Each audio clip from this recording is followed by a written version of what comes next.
Socio economic indicators खराब क्यों है वहां पर? 15 साल से तो सरकार है ना, क्या किया आपने? नहीं, सत्ता में आना है, सत्ता में आना तो आपका क्या फायदा हो रहा है? आपका फायदा हो रहा है, मुसलमान का क्या हो रहा है? ये यहाँ बीजेपी का राज चल रहा है भाई लोग, तो यहाँ टीएमसी का ये सब जला चुका है।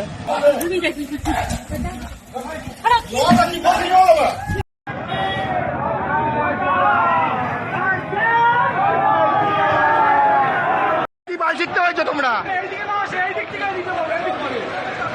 নিচ থেকে মারো, নিচ থেকে। Now also I want to say that we didn't lose the election. It is their forceful attempt to defeat us. Officially they may through election commission can defeat us. वहाँ मुसलमान वोट पूरा के पूरा टीएमसी को मिला। ये लोग बहुत कट्टरवादी, इसलिए मेरा मार्क ठीक है। मैं नंदीग्राम का हिंदू के लिए काम करूंगा। पश्चिम बंगाल की जनता ने पार्टी नहीं चुना, बल्कि भारतीय जनता पार्टी ने चुना कि कौन वोट करेगा और कौन वोट नहीं करेगा। कि अगर इस तरह के हालात देश में चलते रहे तो लोग सड़कों पर तो आएंगे ही, लेकिन मुझे ये डर है कि सड़कों पर जब आएंगे तो कहीं हिंसा ना हो जाए है। और अब जैसे जैसे सूचना सामने आ रही है, बिल्कुल साफ है कि ये उन इलाकों में किया गया जहां टीएमसी का दबदबा है, बूथों में किया गया जहां मुसलमानों की संख्या ज्यादा है, कि इनका अश्वमेध यज्ञ जो है जिसे पूरा करने के लिए बंगाल पर कब्जा करना अनिवार्य है। আমিও বলেছি রাষ্ট্রবাদী মুসলিম, আপনারাও বলেছেন सबका साथ सबका विकास। আর বলবো না, বলবো जो हमारे साथ हम उनका साथ। जनाब, बंगाल में चुनाव खत्म हो चुके हैं, लेकिन क्या लोकतंत्र भी खत्म हो गया है? ये बातें हम क्यों कर रहे हैं? ये हमारी बात नहीं है, ये जो वहाँ से तस्वीरें आ रही हैं और कुछ जो लोग कह रहे हैं उनके थ्रू ये समझ में आ रहा है क्या लोकतंत्र बंगाल में जीवित है। जो तस्वीरें सामने आ रही हैं वो सिर्फ डरावनी नहीं बल्कि सवाल खड़े करती हैं। क्या ये जीत या नफरत की शुरुआत है? ये यहाँ बीजेपी का राज चल रहा है भाई लोग, तो यहाँ टीएमसी का ये सब जला चुका है। तो ये रूबी कोलकाता के पास है, रूबी कोलकाता, रूबी देखिए कैसा यहाँ पे हंगामा मच रहा है भाई लोग। भीड़ देखे भाई लोग, भीड़ देखे, धुआं कर दिया भाई लोग, पूरे हेवी आग लगा दिया भाई लोग। इधर पूरा खतरनाक रोल हो रहा है इधर।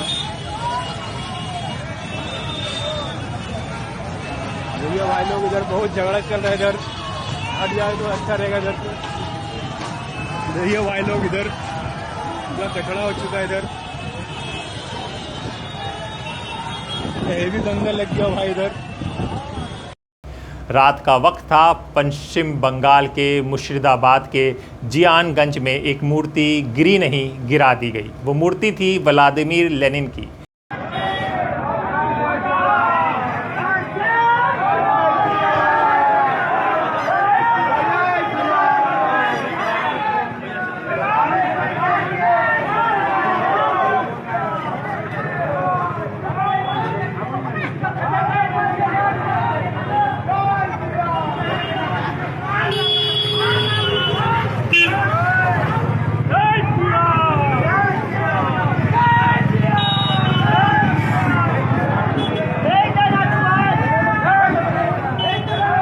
लेकिन ये सिर्फ एक मूर्ति नहीं टूटी, ये एक सोच पर हमला था, एक इतिहास को मिटाने की कोशिश थी। याद कीजिए साल 2018 जब त्रिपुरा में वामपंथी सरकार गिरी और सत्ता बदली, तब भी ऐसी ही तस्वीरें आई थीं जहां लेनिन समेत कई मूर्तियों को तोड़ा गया था। क्या बंगाल में वही इतिहास दोहराया जा रहा है?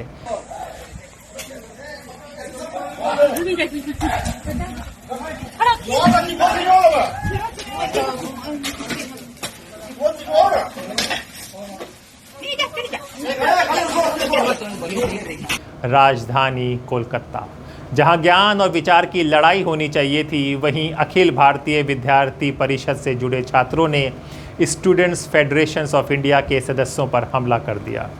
झंडों में लगे डंडे हथियार बन गए और कई छात्र घायल हो गए।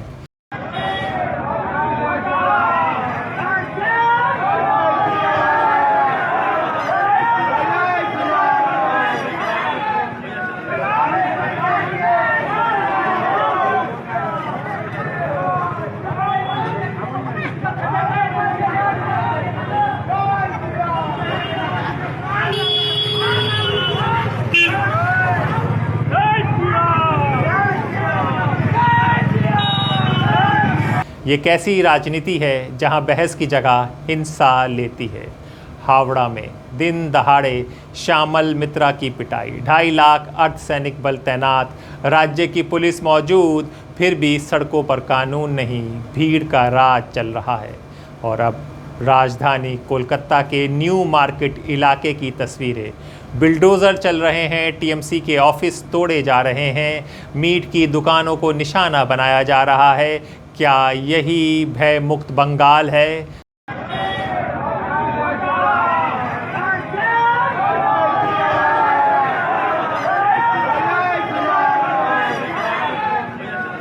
चुनाव खत्म हुए लेकिन हिंसा का सिलसिला शुरू हो गया और सवाल वही, क्या सत्ता बदलने से सिस्टम बदला या सिर्फ हिंसा का चेहरा बदल गया? বাল শিখতে হয়েছে তোমরা নিচ থেকে মারো, নিচ থেকে।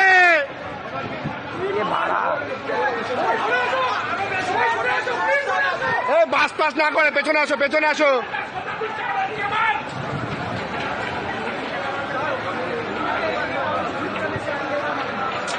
भगवान, आज की इस रिपोर्ट में हम दिखाएंगे बंगाल की वो सच्चाई जो शायद आपको कहीं और नहीं दिखाई जाएगी। नमस्कार, मेरा नाम हैदर अब्बास नकवी है और आप लोग मुझको इस वक्त दा स्वतंत्र पर देख रहे हैं। आज की इस रिपोर्ट अब जब हम पेश कर रहे हैं, हम आपको वो सच्चाई दिखाएंगे जो आपको गोदी मीडिया, सरकारी मीडिया और बड़े बड़े अखबार नहीं दिखाएंगे।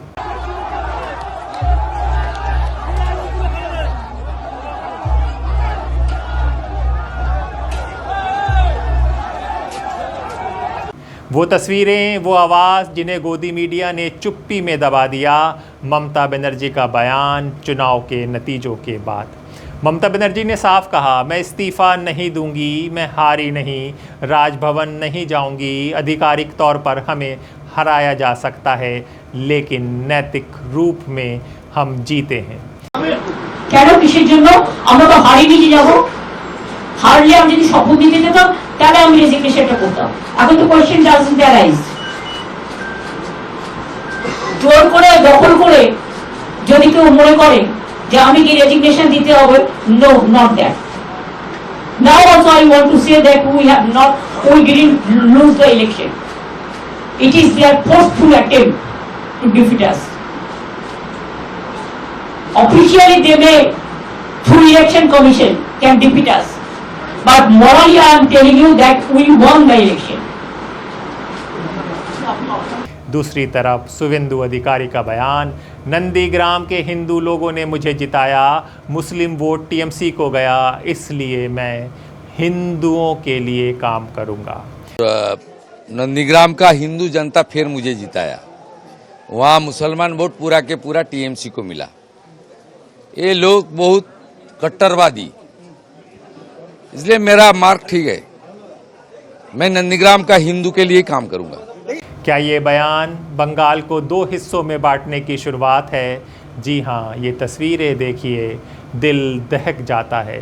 बच्चे एक मुस्लिम फेरी वाले को घेरते हैं और जय श्री राम के नारे लगाते हैं।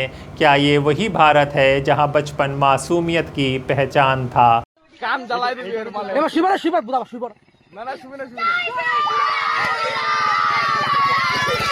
महिला अपमान और भीड़ भी देख लीजिए। एक वीडियो जहां एक महिला नेता के हमशक्ल को रस्सी से बांधकर सड़क पर घसीटा जा रहा है और भीड़ नारे लगा रही है। क्या यही महिला सशक्तिकरण है?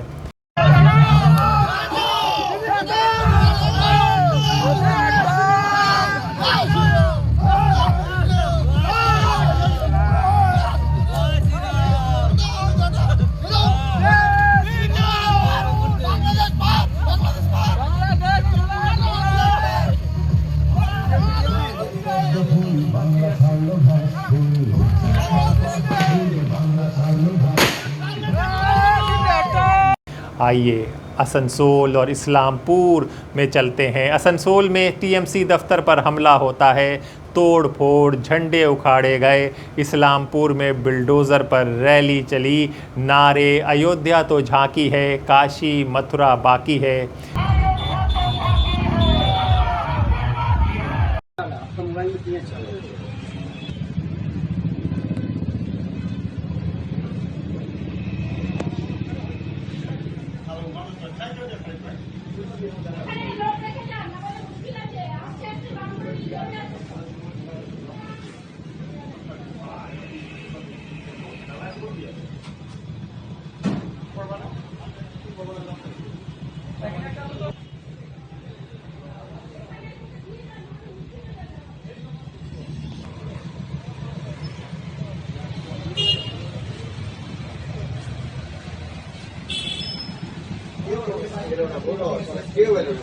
তখন আমি গেলাম না, কেউ না আজ বেটা আনি না।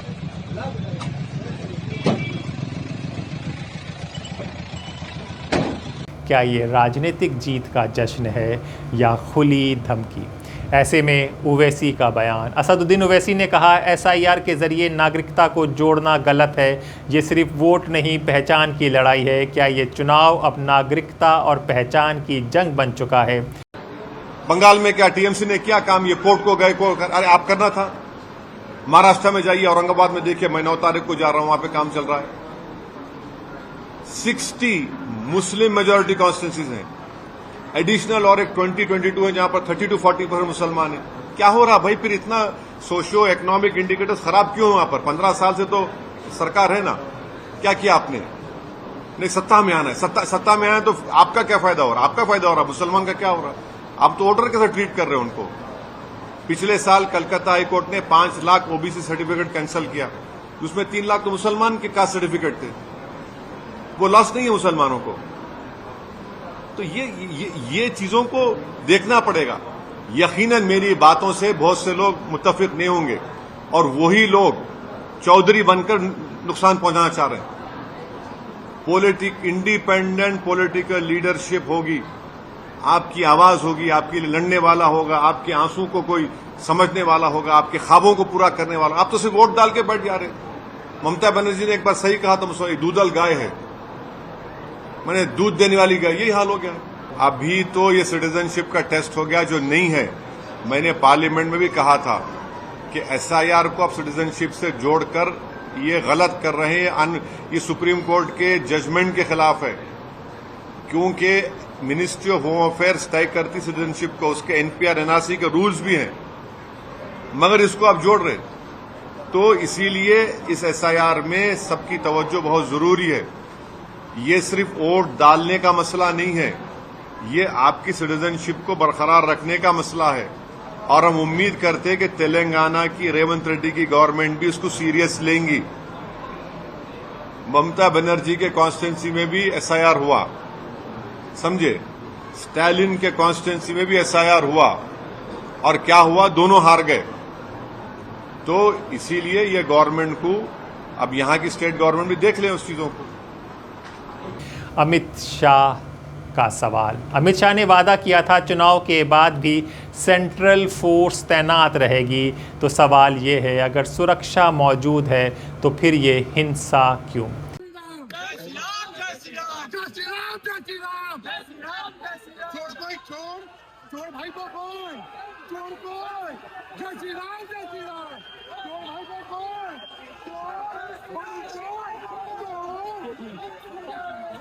जी हाँ, ज़मीनी आवाज़ें जो आ रही हैं।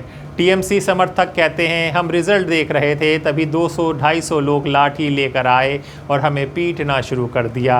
क्या यही है लोकतंत्र का जश्न?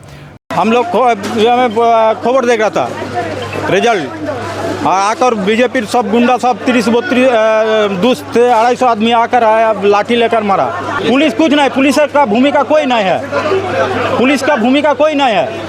उसके 10 से 15 मिनट बाद आया सब, पुलिस का भूमिका कोई नहीं है। डायमंड हार्बर और फाल्टा। डायमंड हार्बर के फाल्टा में जहांगीर खान के दफ्तर में घुसकर तोड़फोड़ हुई, कैमरे के सामने, पुलिस के सामने, और कानून खामोश रहा। 24 घंटे भी नहीं हुए चुनाव जीते हुए, और बंगाल में अराजकता चरम पर है।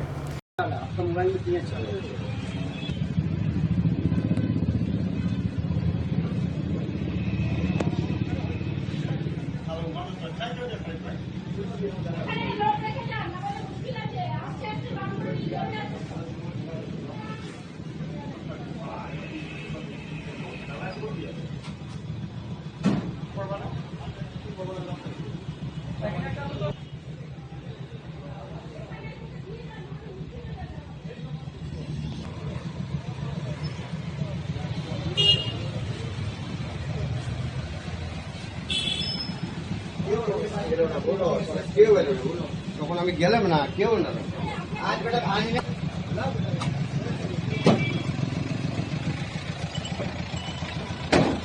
मारपीट, तोड़फोड़, धर्म के नाम पर नारे, क्या यही डबल इंजन सरकार का भविष्य है या सिर्फ बंगाल की कहानी नहीं, ये भारत के संविधान का सवाल है। पश्चिम बंगाल में चुनाव का जो परिणाम आया है वो बहुत ही निराशाजनक है। यह पश्चिम बंगाल के लिए निराशाजनक तो है ही, लेकिन यह देश के लिए भी निराशाजनक है, क्योंकि पश्चिम बंगाल की जनता ने पार्टी नहीं चुना, बल्कि भारतीय जनता पार्टी ने चुना कि कौन वोट करेगा और कौन वोट नहीं करेगा। और इस आधार पे इलेक्शन कमीशन ऑफ इंडिया ने पूरी तरह से भाजपा की मदद की। SIR के माध्यम से 90 लाख लोगों का जो है वोटर लिस्ट से नाम काटा गया, जिसमें 27 लाख लोगों ने क्लेम किया कि उनका नाम वोटर लिस्ट से हटा दिया गया है, जो मुख्यतः विपक्ष के वोटर थे। और उसके बावजूद भी ना सुप्रीम कोर्ट ऑफ इंडिया ने सुना, ना ही इलेक्शन कमीशन ऑफ इंडिया ने सुना, किसी ने नहीं सुना। तो ये जो चुनाव परिणाम पश्चिम बंगाल में आया है वो चुनाव का परिणाम नहीं है, दरअसल वो लूट का परिणाम है, वह डकैती का परिणाम है। और उसके बाद क्या होता है कि इलेक्शन के समय में जो TMC के पार्टी का जो स्ट्रेटजी बना रहे होते हैं उनको गिरफ्तार कर लिया जाता है, और वोटिंग के एक दिन बाद ही उनको जो है जमानत मिल जाती है, वो भी लोअर कोर्ट से। आज तक ED के केसेस में जमानत नहीं मिलती है, लेकिन लोअर कोर्ट से जो है जमानत मिल जाती है। और ऐसे सिलेक्टेड तौर पर जो ममता बनर्जी जी के प्रपोजर थे उनके घर पर भी ED का छापा पड़ता है, और तमाम TMC के कार्यकर्ताओं के घर पर, TMC के समर्थकों के घर पर छापा पड़ता है। और CRPF के फोर्सेस को लगाया गया, 2.5 लाख फोर्सेस को लगाकर ये चुनाव लूटा गया, डर का माहौल बनाकर लूटा गया, थ्रेट के आधार पर लूटा गया, इलेक्शन कमीशन को लगाकर लूटा गया, फोर्सेस को लगाकर लूटा गया। यह पूरी तरह से भाजपा इसको सेलिब्रेट कर ले कि बिहार के बाद भाजपा पश्चिम बंगाल जीत गई, लेकिन हकीकत यह है कि बिहार के चुनाव को भी इसी तरह से SIR के माध्यम से, ED के माध्यम से, इसी तरह से जो है कि पैसे दे देकर 10-10 हजार रुपए चलते चुनाव में दे देकर खाते में इस चुनाव को पूरी तरह से बिहार में लूटा गया, उसके बाद पश्चिम बंगाल में लूटा गया। तो डेमोक्रेसी की यह हत्या है, और इसको हमेशा की तरह याद रखा जाएगा। और हमेशा याद रखा जाएगा कि भारत के इतिहास में एक ऐसी भारतीय जनता पार्टी नामक पार्टी आई थी जिसने चुनाव जीता नहीं, बल्कि चुनाव को लूटा, चुनाव के ऊपर डकैती डाली, चुनाव को तमाम एजेंसियों का दुरुपयोग करके, मिसयूज करके चुनाव को जीतने का परिणाम जो दिखा रही है वो चुनाव जीती नहीं है, चुनाव लूटी है। लोग कह रहे हैं क्यों पुलिस खामोश है, क्यों फोर्सेस खामोश हैं? क्या इन उपद्रवियों को जो दंगा कर रहे हैं, मारपीट कर रहे हैं, तोड़ फोड़ कर दिए जा रहे हैं, इनको इसका कोई लाइसेंस दिया गया है? क्या 2-3 दिन दिए गए हैं कि प्रशासन कुछ नहीं बोलेगा, तुम जो चाहो कर लो? क्या ऐसा है?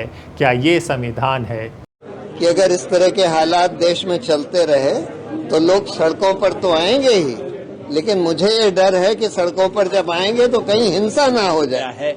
और अब जैसे जैसे सूचना सामने आ रही है बिल्कुल साफ है कि ये उन इलाकों में किया गया जहां TMC का दबदबा है, बूथों में किया गया जहां मुसलमानों की संख्या ज्यादा है, कि इनका अश्वमेध यज्ञ जो है जिसे पूरा करने के लिए बंगाल पर कब्जा करना अनिवार्य है, उसमें एक विघ्न था। 2 कौड़ी का ट्वीट किया गया है। माननीय ज्ञानेश जी, मैं आपको भी कहना चाहता हूं, 2 टूक कुर्सी से उतर जाइए, बीजेपी का टिकट ले लीजिए। तो ये साफ हो गया है कि इलेक्शन कमीशन तो बिल्कुल सरकार या भाजपा के एजेंट की तरह काम कर रहा है। डिलीट होने से बचाने की बजाय ये कहा कि अगले चुनाव में वोट दे लीजिएगा, ये बहुत दुर्भाग्य। क्या हम एक ऐसे देश की ओर बढ़ रहे हैं जहां जीत के बाद इंसानियत हार जाती है, या फिर अब भी वक्त है सवाल पूछने का? जहां देखो ये जीतते जा रहे हैं। अगली साल फरवरी के अंदर जब पंजाब के चुनाव होंगे, इस बार अश्वमेध का घोड़ा नहीं रुकेगा। पंजाब के चुनाव के बाद मोदी सरकार गिरेगी, देश के अंदर मोदी सरकार का अंत पंजाबी करेंगे, मोदी सरकार का अंत पंजाब के लोग मोदी सरकार का अंत करेंगे। पंजाब का चुनाव मोदी जी का आखिरी चुनाव होगा। देख, अगर आप सच देखना चाहते हैं तो इस वीडियो को शेयर करें, क्योंकि सच्चाई दबाई जा सकती है, मिटाई नहीं जा सकती। আর বলবো, আমিও বলেছি রাষ্ট্রবাদী মুসলিম, আপনারাও বলেছেন সবকা সাথ সবকা বিকাশ, আর বলবো না। बोलबो जो हमारी साथ हम उनका साथ, जो हमारी साथ, जो हमारी साथ, जो हमारी साथ हम उनका साथ, सबका साथ सबका विकास बंद करो, नो नीड संख्यालघु मोर्चा। ভালো থাকুন। जय श्री राम, जय श्री राम, जय श्री राम। और अपने दोस्त हैदर अब्बास नकवी को इजाज़त दीजिए, फिर होगी मुलाकात एक और खबर के साथ। तब तक के लिए नमस्कार।